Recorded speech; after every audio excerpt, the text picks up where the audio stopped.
Hai semua, selamat datang kembali di channel Anakademi Indonesia. Dan untuk kali ini, aku Restu Andina Putri akan jelasin tentang lesson keseimbangan lingkungan. Dan ini masih dalam course biologi lingkungan. Nah, sebelum masuk ke materi, jangan lupa untuk subscribe channel ini.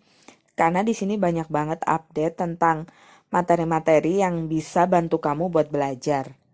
Langsung saja kita lanjut ke materi, yaitu tentang keseimbangan lingkungan.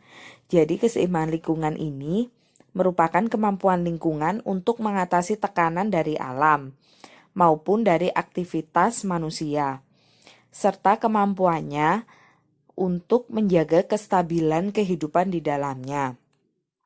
Keseimbangan lingkungan ini akan tercapai bila ada interaksi organisme dengan faktor lingkungan dan interaksi antar komponen dalam suatu lingkungan yang dapat berjalan dengan proporsional. Adanya interaksi yang saling membutuhkan antar komponen biotik di rantai makanan dan jaring-jaring makanan menyebabkan tidak ada satupun komponen biotik yang populasinya akan bertambah terlalu cepat atau menurun drastis. Jadi di sini kalau interaksinya itu berjalan proporsional, jadi untuk di rantai makanan atau di jaring-jaring makanan, dia berjalan secara semestinya sesuai sistem alam yang dikehendaki, maka jadi nggak ada yang namanya komponen biotik yang berlebihan. Misalnya untuk konsumen pertama itu lebih banyak dari konsumen kedua, atau untuk produsen lebih sedikit dari konsumen, kayak gitu. Pada lingkungan yang seimbang, tidak akan terjadi peningkatan atau penurunan populasi komponen biotik tertentu secara mencolok. Jadi nggak ada yang tiba-tiba berkurang untuk populasi konsumen pertama, itu tiba-tiba berkurang drastis atau bertambah drastis, itu nggak ada. Kalau lingkungan ini dalam keadaan seimbang. Selain interaksi antar komponen biotik ini, terdapat juga interaksi antar komponen biotik dengan komponen abiotik. Jadi ada interaksi lain selain sesama makhluk hidup, ada interaksi antar makhluk hidup dengan lingkungan. Nah, keseimbangan lingkungan yang tercipta bila interaksi antar komponen biotik dan abiotik berjalan dengan sesuai dan berkesinambungan. Jadi kalau udah sesuai itu terjadi keseimbangan. Faktor-faktor lingkungan yang lain seperti suhu, air, intensitas cahaya, kelembapan, salinitas, dan perubahan kondisi lingkungan itu juga dapat mempengaruhi keseimbangan lingkungan. Jadi adanya perubahan suhu yang drastis atau perubahan suhu yang tidak sesuai dengan suhu yang biasa dalam keadaan setimbang, mungkin adanya perubahan yang drastis itu bisa mengancam adanya keseimbangan lingkungan. Nah, kalau ada keseimbangan lingkungan itu pasti dibahas tentang suksesi. Jadi, ketika ada gangguan yang masuk dalam suatu lingkungan dan gangguan itu berada di ambang batas toleransi, maka keseimbangan itu akan terganggu. Nah, gangguan yang masuk ke lingkungan dapat berasal dari lingkungan alam atau akibat dari campur tangan manusia. Gangguan alam yang sangat merusak seperti kebakaran, gempa bumi, badai, tornado, dan letusan gunung berapi dapat menghancurkan komunitas biologis. Setelah terjadi gangguan alam tersebut, lingkungan akan mengalami proses pemulihan. Struktur komunitas akan mengalami suatu perubahan yang disebut suksesi.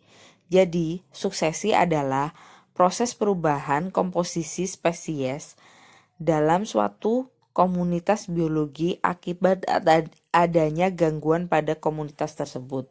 Jadi, kalau lingkungan itu terdapat gangguan yang sangat besar dari alam, kan pasti lingkungan tersebut akan hancur. Nah, namun mereka itu akan mengalami kayak proses pemulihan. Nah, dalam suatu proses pemulihan itu dia pasti ada perubahan dari dari perubahan kayak perubahan komposisi spesiesnya dari yang sebelumnya. Nah, itu yang disebut suksesi. Nah, jenis-jenis suksesi ada dua sebenarnya. Jadi suksesi primer dan suksesi sekunder. Nah, di sini juga akan aku bahas tentang komunitas klimaks. Nah, suksesi primer ini apa? Jadi suksesi primer yaitu proses perubahan komposisi komunitas yang terjadi pada suatu kawasan yang pada mulanya hampir tidak ada kehidupan. Biasanya terjadi di pulau vulkanis baru atau area yang awalnya tertutup glasier atau lapisan es. Contoh organisme yang berperan dalam suksesi primer adalah lumut dan lisens. Organisme yang mampu tumbuh pertama kali dan kemudian membentuk suatu ekosistem disebut organisme pionir atau spesies pionir. Jadi suksesi primer ini benar-benar belum ada kehidupan. Jadi misalnya dari pulau baru atau kayak awal dari kehidupan bumi itu dinamakan suksesi primer. Jadi yang pertama muncul biasanya kan lumut. Pokoknya tumbuhan-tumbuhan yang sederhana yang bisa membentuk komunitas. Kalau suksesi sekunder itu adalah proses perubahan komposisi komunitas yang terjadi pada area yang mulanya ada kehidupan, tetapi kemudian mengalami beberapa gangguan yang menyebabkan hilangnya komunitas yang ada di area itu dan kemudian mereka pulih kembali.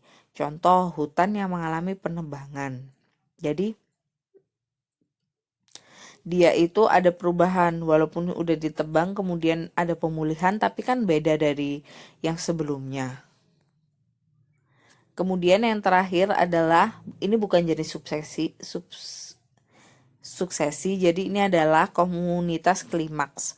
Komunitas klimaks ini adalah komunitas yang dihasilkan oleh proses suksesi. Jadi kalau tadi kalau suksesi primer dan sekunder tadi prosesnya, kalau ini adalah hasilnya. Komunitas klimaks ini didominasi oleh organisme yang memiliki umur panjang seperti pohon-pohon besar dan hewan-hewan yang memiliki siklus hidup yang panjang. Jadi sisa-sisa dari suksesi dari kerusakan alam yang sangat hebat itu yang bisa menyebabkan perubahan komunitas atau suksesi itu yang dinamakan komunitas klimaks. Nah, faktor yang mempengaruhi keseimbangan lingkungan yang paling menonjol adalah ulah manusia. Jadi alih fungsi lahan dari sawah atau rawa menjadi permukiman dan pabrik menyebabkan burung dan ikan punah. Jadi ini mempengaruhi keseimbangan air atau keseimbangan pada biotik. Kemudian pengelolaan tanah yang kurang baik menyebabkan erosi dan tanah menjadi kekurangan zat hara. Kalau ini mempengaruhi keseimbangan lingkungan biotik pada tanah, terutama tumbuhan atau cacing. Dan itu pasti dia mempengaruhi konsumennya yang herbivora yang memakan tumbuhan. Terlalu banyak ternak yang makan di padang rumput menyebabkan lahan menjadi gundung sehingga terjadi erosi, kemudian tanah menjadi gersang dan terjadi perluasan gurun. Jadi ini juga ulah manusia karena ternaknya itu memakan padang rumput yang akhirnya nanti akan menjadi gurun. Faktor lain adalah peristiwa alam. Jadi misalnya banjir, erosi, tanah longsor itu bisa menyebabkan adanya populasi berkurang dan populasi tersebut adalah beberapa hewan atau beberapa makhluk hidup yang tidak dapat bertahan. Kemudian hilangnya salah satu komponen ekosistem dapat menyebabkan terganggunya keseimbangan lingkungan. Jadi ini semua komponen ekosistem ya, baik yang biotik maupun abiotik. Kalau ada salah satu komponennya hilang, itu juga mengancam adanya gangguan di keseimbangan lingkungannya.